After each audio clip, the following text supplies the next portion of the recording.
If you're encountering a GeoCinema error, there is no network connection right now, you can try the following solutions. Here are step-by-step solution for GeoCinema error. First step, check your internet connection.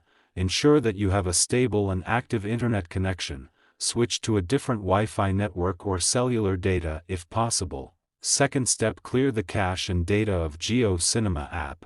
To do this, long press on GeoCinema app. Tap on Info icon. And find Storage. Then tap on Clear Cache. And tap on Clear Data, confirm to clear it, then go back and find Permission. Allow all the permissions. Check if your problem have solved or not. Third step, update the GeoCinema app. To do this, tap on Play Store or App Store. Search for GeoCinema. Check if there is update.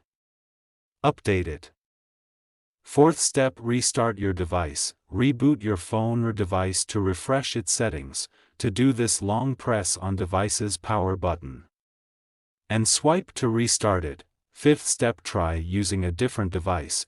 If you are still getting the error, try using a different device to see if that resolves the issue. Sixth step, check for GeoCinema server issues. Sometimes, GeoCinema may experience server problems. You can check the status of GeoCinema servers on websites like Down Detector. If you have tried all of the above and you are still getting the error, you can contact GeoCinema support for assistance. Here are some additional tips to help you avoid GeoCinema errors. Make sure that you are using a supported device. You can check the list of supported devices on the GeoCinema website. Make sure that you are using the latest version of the GeoCinema app. Keep your device's operating system up to date. Avoid using public Wi-Fi networks whenever possible, as they can be less secure and less reliable than private networks. Use a strong and reliable password for your GeoCinema account. By following these tips, you can help to protect your GeoCinema account and avoid common errors. Thank you. Please subscribe to TechSoar.